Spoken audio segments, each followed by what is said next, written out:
Students, एक बार फिर से आपका एक नई वीडियो में बहुत बहुत स्वागत है। तो आज की इस वीडियो में हम प्रैक्टिस करेंगे एडजेक्टिव क्लॉज यानी कि रिलेटिव क्लॉज की। तो वीडियो को स्टार्ट से लेकर एंड तक जरूर देखिएगा, क्योंकि बच्चों आज की वीडियो और आज का टॉपिक दोनों ही आपके लिए काफी ज्यादा इंपॉर्टेंट है। तो चलिए वीडियो को शुरू करते हैं। अब सबसे पहले जान लेते हैं कि एडजेक्टिव या रिलेटिव क्लॉज होता क्या है। सबसे पहली बात तो एडजेक्टिव या रिलेटिव दोनों ही क्लॉज एक ही होते हैं और दोनों का एक ही मतलब निकलता है। जैसा कि इसके नाम में ही क्लियर है कि एडजेक्टिव क्लॉज सेंटेंस में एक एडजेक्टिव की तरह काम करेगा और एडजेक्टिव का काम होता है नाउन या प्रोनाउन को मॉडिफाई करना, यानी कि सेंटेंस में नाउन या प्रोनाउन की विशेषता बताने का काम एडजेक्टिव करता है। तो जो ग्रुप ऑफ वर्ड्स सेंटेंस में नाउन या प्रोनाउन की विशेषता बताएंगे उन्हीं को हम कहेंगे एडजेक्टिव क्लॉज या रिलेटिव क्लॉज। ठीक है, तो अब हम इसके एग्जांपल्स देखेंगे और एग्जांपल से इनको बहुत अच्छे तरीके से हम समझ लेंगे। ठीक है, उससे पहले मैं आपको रिलेटिव प्रोनाउंस के बारे में बताता हूं कि एडजेक्टिव क्लॉज यानी कि रिलेटिव क्लॉज में यूज होने वाले जो रिलेटिव प्रोनाउन है क्या है बच्चों। रिलेटिव प्रोनाउंस, तो रिलेटिव प्रोनाउंस कौन कौन से हैं उनके बारे में पहले जान लेते हैं। तो देखिए यहां पर जो यूज होगा वो हु का होगा या फिर हुम का होगा। अब मैं साथ में थोड़ा सा आपको हिंट करता चलूं कि हु और हुम दोनों ही का जो हम यूज करने वाले हैं, इन दोनों का जो यूज किया जाता है वो पर्सन्स के लिए किया जाता है। किसके लिए बच्चों? पर्सन्स के लिए हम यूज करते हैं हु का या फिर रिलेटिव प्रोनाउन हुम का। हु का यूज करते हैं सब्जेक्ट के प्लेस वाली नाउन या प्रोनाउन को हटाने के लिए और हुम का यूज करते हैं ऑब्जेक्ट। ठीक है, यानी हुम का यूज किया जाएगा ऑब्जेक्ट के स्थान पर और हु का यूज करते हैं सब्जेक्ट के स्थान पर। ठीक है, फिर इसके बाद हम यूज करेंगे विच का या दैट का। तो यहां पे विच का जो यूज होगा तो विच का यूज तो होगा थिंग्स के लिए, नॉन लिविंग थिंग्स के लिए, और दैट का जो यूज होता है ये नॉन लिविंग थिंग्स के लिए होता है और लिविंग थिंग्स के लिए भी हो जाता है। ठीक है, एनिमल्स के लिए लिविंग थिंग और नॉन लिविंग थिंग दोनों के लिए दैट का यूज होता है। हुज का यहां पे अगर यूज आएगा तो बच्चों हुज का यूज करते हैं हम पजेसिव के लिए। ठीक है, पजेशन को बताने के लिए हम यहाँ पे हुज का यूज करेंगे। फिर इसके बाद अगर वेयर से यूज है तो वेयर का जो यूज होगा बच्चों प्लेस को बताने के लिए, प्लेस के लिए। वेन का यूज करते हैं टाइम को बताने के लिए, समय के लिए, और वाई का यूज करेंगे हम रीजन को बताने के लिए। ठीक है, तो ये रिलेटिव प्रोनाउंस है। अब यहाँ पे देखते हैं कौन से प्रोनाउन का यूज होगा। तो आते हैं हम पहले क्वेश्चन पे। फर्स्ट क्वेश्चन है the place was a railway station we first met there. ठीक है, एक बार फिर से इसको रीड करते हैं। The place was a railway station we first met there. तो बच्चों देखो यहां पे बात चल रही है प्लेस की। The place was a railway station, तो वो जो जगह थी वो थी क्या? एक रेलवे स्टेशन था और वी फर्स्ट मेट देयर, हम वहां मिले थे। तो जब बात प्लेस की चल रही है तो हम रिलेटिव प्रोनाउन वेयर का यूज करेंगे। अब इसको हम जस्ट नाउन के बाद ही यूज करेंगे। किसके बाद? नाउन के, क्योंकि रिलेटिव और एडजेक्टिव ये नाउन की ही विशेषता बताता है, नाउन को मॉडिफाई करने का काम करता है। तो कैसे बनेगा चलो देखते हैं। पहले हम यहां पे लिखेंगे the place, the place was a railway station, तो सिंपली हम यहां पे वाज अ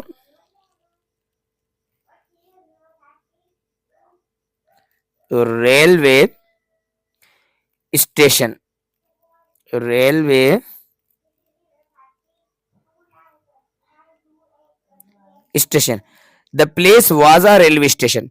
ठीक है, तो यहां पे हमने रेलवे स्टेशन तक लिख दिया। अब ये रेलवे स्टेशन क्या है? एक नाउन है। ठीक है, अब इसके जस्ट बाद हम यहां पे यूज करेंगे वेयर का। किसका यूज करेंगे बच्चों? वेयर। ठीक है, वेयर का हमने यूज कर लिया। अब वेयर का यूज करने के बाद हम यहां पे लिखेंगे वी फर्स्ट मेट तो सिंपली आप यहां पे लिख दीजिए फर्स्ट, और नीचे मैं यहां पे लिख दे रहा हूं मेट, और फुल स्टॉप लगा दीजिए, देयर हट जाएगा। ठीक है, तो क्या बना, the place was a railway station where we first met. वो जो जगह थी वो एक रेलवे स्टेशन था जहां हम पहली बार मिले। तो ये जो वेयर है, वेयर यहाँ पे रिलेटिव प्रोनाउन है, और ये रेलवे स्टेशन के जस्ट बाद यूज हो रहा है, क्योंकि नाउन के बाद ही हमें यहाँ पे रिलेटिव प्रोनाउन को यूज करना है। तो ये मॉडिफाई कर रहा है इस रेलवे स्टेशन को। ठीक है, और एडिशनल इंफॉर्मेशन दे रहा है कि ये जो रेलवे स्टेशन है वहां पे हम पहली बार मिले थे। ठीक है, क्लियर है। चलो अब आते हैं नेक्स्ट, आई सा द ताज और इट इज इन आगरा। तो आई saw the Taj, it is in Agra. तो यहाँ पे आई सा द ताज, मैंने ताज देखा, इट इज इन आगरा, ये आगरा में है। तो यहाँ पे एक बिल्डिंग के बारे में बताया जा रहा है, ताजमहल के बारे में, यानी कि ताज के बारे में बताया जा रहा है जो कि आगरा है। तो यहाँ पे प्लेस के बारे में नहीं बताया जा रहा है, यहाँ पे बिल्डिंग के बारे में बताया जा रहा है कि ये जो ताज है ना, ताज ये आगरा में है। तो यहाँ पर सेकंड में इट का यूज हो रहा है। तो अब हम इसको विच से बनाएंगे, विच से कंबाइन करेंगे। तो कैसे बनेगा देखिए, पहले हम सिंपली लिखते हैं आई saw the Taj, I saw the ताज। अब यहां से ये इट हटेगा, सब्जेक्ट के प्लेस वाला प्रोनाउन को हटा के हम यहाँ पे यूज कर लेते हैं which, which, which is in Agra, is in Agra. I saw the Taj which is in Agra, मैंने ताजमहल देखा जो कि आगरा में है। तो ये ताजमहल के जस्ट बाद हम विच का यूज करेंगे और यहां से इट को हटा देंगे। ठीक है, क्योंकि यहाँ पे रिलेटिव प्रोनाउन विच का यूज हो गया है, तब इट नहीं आएगा। तो आई saw the Taj which is in Agra. Clear. आते हैं थर्ड नंबर के क्वेश्चन पे, the boy is my friend, his brother is the principal of this school. तो बच्चों देखो, ये जो थर्ड नंबर का क्वेश्चन है, इसको समझने से पहले मैं आपको एक चीज और बता दूं कि सबसे ज्यादा एग्जाम में अगर क्वेश्चन आते हैं क्लॉज से, तो वो रिलेटिव क्लॉज के ही आते हैं, यानी कि एडजेक्टिव क्लॉज से ही क्वेश्चन एग्जाम में सबसे ज्यादा बार पूछे गए। क्लॉज से तो क्वेश्चन एग्जाम में आते ही हैं, लेकिन क्लॉज में जो 3 क्लॉज होते हैं, नाउन क्लॉज होता है, और इसके बाद आपका एडजेक्टिव क्लॉज होता है जिसको रिलेटिव क्लॉज भी कहते हैं। क्या कहते हैं? Relative clause. और दूसरा होता है एडवर्ब क्लॉज। तो सबसे ज्यादा क्वेश्चन एडजेक्टिव क्लॉज यानी रिलेटिव क्लॉज से ही आते हैं। ठीक है, तो इसको समझते हैं। The boy is my friend, his father is the principal of this school. तो यहां पे देखिए पोजीशन बताया जा रहा है, the boy is my friend, लड़का मेरा दोस्त है, हिज फादर यानी उसके फादर। तो ये एक रिलेशन बताया जा रहा है और पदेशिव बताया जा रहा है, संबंध बताया जा रहा है कि उसके फादर क्या है, प्रिंसिपल इस स्कूल के। तो कैसे बनेगा? तो हम पहले लिखेंगे the boy is my friend, the boy is माई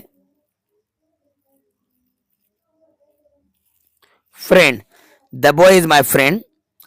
अब यहां पे हिज की जगह पे हम यूज करेंगे हुज फादर, क्योंकि ये पजेसिव बताया जा रहा है। तो the boy is my friend whose father is the principal of this school. ये पूरा लिख दीजिएगा, is the principal of this school. The boy is my friend whose father is the principal of this school. लड़का मेरा दोस्त है जिसके father जो है, जिसके फादर इस स्कूल के प्रिंसिपल है। तो हुज फादर मतलब जिसके फादर इस स्कूल के प्रिंसिपल है, वो लड़का मेरा दोस्त है। तो यहां पे हिज को रिप्लेस करके हम लिखेंगे हुज। क्लियर है? ये पजेसिव हमने बता दिया। अब यहाँ पे देखते हैं, the man is coming to tea, you met him yesterday. तो देखो the man is coming to tea, ठीक है। और अब सब ऑर्डिनेट क्लॉज में हम यहाँ पे देखते हैं जो कि डिपेंडेंट क्लॉज है, यू मेट हिम, तो यू मेट हिम, तो यहाँ पे ये जो द मेन है सब्जेक्ट है और यहाँ पे द मेन क्या है, ऑब्जेक्ट है। क्या है बच्चों, द मेन यहाँ पे ऑब्जेक्ट है। तो ऑब्जेक्ट के प्लेस वाली नाउन या प्रोनाउन को हटाते हैं तो हम यहाँ पे क्या यूज करते हैं बच्चों, हुम। किसका यूज करते हैं, हुम का यूज करते हैं। तो ये जो हिम यूज हो रहा है द मेन के लिए यूज हो रहा है, तो अब हम इसको हुम से कनेक्ट करेंगे। देखो पहले तो हम यूज कर लेते हैं नाउन द मैन, अब इसके जस्ट बाद इस हिम को हटाएंगे और हम यहां पे लगाएंगे हुम, क्योंकि हमें रिलेटिव प्रोनाउन का यूज नाउन या प्रोनाउन के बाद ही करना है, इसके जस्ट बाद यूज होता है, क्योंकि उसी को तो मॉडिफाई करते हैं, विशेषता बताते हैं। तो द मैन, हुम, अब क्या बचा, यू मेट यस्टरडे, तो यहां पे लिख लीजिएगा you met yesterday, you met yesterday, the man whom you met yesterday, व्यक्ति जिससे आप कल मिले थे। अब क्या बचा, is coming to tea, तो चाय के लिए आ रहा है, is coming to tea, the man whom you met yesterday is coming to tea, ये राइट आंसर होगा। अब आते हैं, the man is his uncle, the man came to see the teacher. देखो the man is his uncle, तो the man यहाँ पे है और यहाँ पे द मैन है, दोनों में ही सब्जेक्ट कॉमन और सब्जेक्ट के प्लेस वाली नाउन प्रोनाउन को हटाते हैं तो हम यहाँ पे हु का यूज करते हैं। बात अगर पर्सन की चल रही होती है तो द मैन है और द मैन है, दोनों में सब्जेक्ट कॉमन है, तो इस द मैन को हटाएंगे, हु लगाएंगे, तो कैसे बनेगा, देखो पहले लिखेंगे द मैन, द मैन, अब यहां से ये द मैन हटेगा, अब इसको रिप्लेस करेंगे हु से, तो यहां पे हम यूज करेंगे relative pronoun who, the man who came to see the teacher, तो सिंपली हम यहां पे लिखेंगे came to see the teacher, the man who came to see the teacher. अब क्या बच्चा, इज हिज अंकल, तो यहां पे इसके बाद लिख दीजिए is his uncle, the man who came to see the teacher, व्यक्ति जो टीचर से मिलने आया था, इज हिज अंकल, उसके अंकल हैं। ठीक है, तो ये हु से कनेक्ट क्यों हुआ, क्योंकि यहाँ पे द मैन सब्जेक्ट है और सब्जेक्ट के प्लेस वाली नाउन प्रोनाउन को हटा के रिलेटिव प्रोनाउन हु लगाते हैं। आते हैं 6 पे, this is the man stall your watch, तो देखो दिस इज द मैन, यहाँ पे द मैन ऑब्जेक्ट है लेकिन द मैन यहाँ पे सब्जेक्ट है, और हमें यहाँ पे जो नाउन या प्रोनाउन हटाना होती है, रिप्लेस करना होती है, तो वो नाउन जो प्रोनाउन हटती है वो डिपेंडेंट क्लॉज की हटती है, तो यहाँ पे डिपेंडेंट क्लॉज में द मैन हटेगा, तो ये आपके लिए होमवर्क है, ये आप मुझे करके बताएंगे, आपसे बन जाएगा, सेम ऊपर वाले की तरह बनेगा, द मैन इज अंकल और द मैन केम टू, इसकी तरह बनेगा, सेम एज इट है, बस थोड़ा सा इसको देख लीजिएगा कहां कौन से वर्ड को आपको पुट करना है। तो this is the man stall your watch, ये आपके लिए होमवर्क है, ये अभी मुझे आप कमेंट्स करके बताएंगे। ठीक है, next, I know the man you saw him at the station, तो I know the man you saw him at the station, तो यहां पर भी देखिए आई नो द मैन है सब्जेक्ट और यू सा हिम, तो ये हिम ऑब्जेक्ट है, तो ये बनेगा हुम से, किससे, ये होम से कनेक्ट होगा, तो इसको भी आप मुझे कमेंट्स करके बताएंगे, ये भी मैंने आपको एक एग्जांपल दे दिया है, तो ये भी आपके लिए एक होमवर्क है, और मैंने आपको हिंट कर दिया कि ये होम से कनेक्ट होगा, आई नो द मैन और you saw him at the station, क्योंकि यहाँ पे ये हिम जो है ये द मैन के लिए यूज हो रहा है, और हमें देखना डिपेंडेंट क्लॉज का वर्ड है, तो यहाँ पे द मैन है और ये हिम जो है ऑब्जेक्ट है।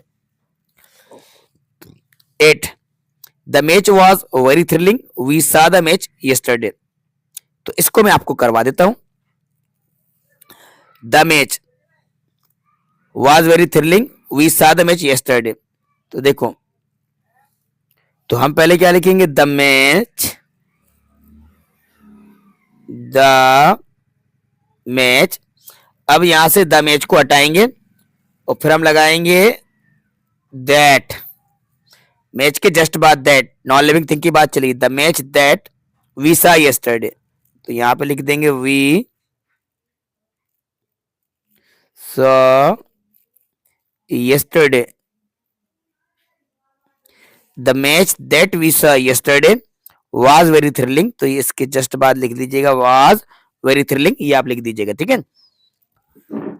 This is the school my father teachers here.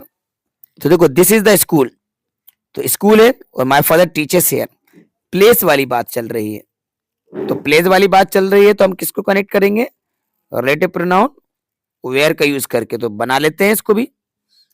तो पहले हम लिखेंगे दिस इज द स्कूल। तो पहले हम ये नाउन तक तो लिखेंगे, स्कूल नाउन है। अब इसके बाद हम यहां पे यूज करेंगे where, where my father teachers. तो यहां पे लिख देंगे my father teachers. This is the school, ये वो स्कूल है जहां मेरे फादर पढ़ाते हैं। तो where my father teachers, this is the school where my father teachers. ठीक है स्टूडेंट, तो इस तरीके से मैंने आपको आज एडजेक्टिव और रिलेटिव क्लॉज के सभी इंपॉर्टेंट क्वेश्चंस प्रैक्टिस करवा दिए हैं। ये सभी क्वेश्चंस एग्जाम में पूछे जा चुके हैं और इस तरह से ही क्वेश्चंस एग्जाम में पूछे जाते हैं। ठीक है, ये मोस्ट इंपॉर्टेंट टॉपिक था जो आज मैं आपके लिए लेकर आया था, और एक सेपरेट वीडियो बनाकर मैं क्लॉज के पूरे टॉपिक को कवर कराने वाला हूं। जल्दी हम क्लॉज के ऊपर एक वीडियो लाने वाले हैं जिसमें हम तीनों ही क्लॉजेस को बहुत इजी लैंग्वेज में समझने वाले हैं। यानी कि रिलेटिव क्लॉज मतलब नाउन क्लॉज को सबसे पहले, नाउन क्लॉज, एडजेक्टिव क्लॉज और एडवर्ब क्लॉज, तीनों ही क्लॉजेस को मैं आपको जल्द ही एक्सप्लेन कराने वाला हूं। फिलहाल अभी हमने इनकी प्रैक्टिस करी है और इस तरह से ही क्वेश्चंस एग्जाम में पूछे जाते हैं। तो बच्चों उम्मीद करते हैं कि वीडियो आपको पसंद आई होगी और वीडियो आपके लिए काफी ज्यादा हेल्पफुल रही होगी। तो इस वीडियो को लाइक जरूर कीजिएगा और अपने सभी दोस्तों के साथ ज्यादा शेयर कीजिएगा। जो क्वेश्चंस के आंसर्स मैंने आपको करने के लिए दिए उनको आप कमेंट्स बॉक्स में जाकर कमेंट्स करके जरूर बताइएगा। हाँ, अगर आपने चैनल को सब्सक्राइब नहीं करा है तो चैनल को जरूर सब्सक्राइब कर लीजिएगा, क्योंकि एग्जाम तक हम आपको इंग्लिश सिखाएंगे और इंग्लिश की तैयारी हम आपके लिए करवाएंगे। ठीक है, तो चैनल को जरूर सब्सक्राइब करिए। Thanks for watching.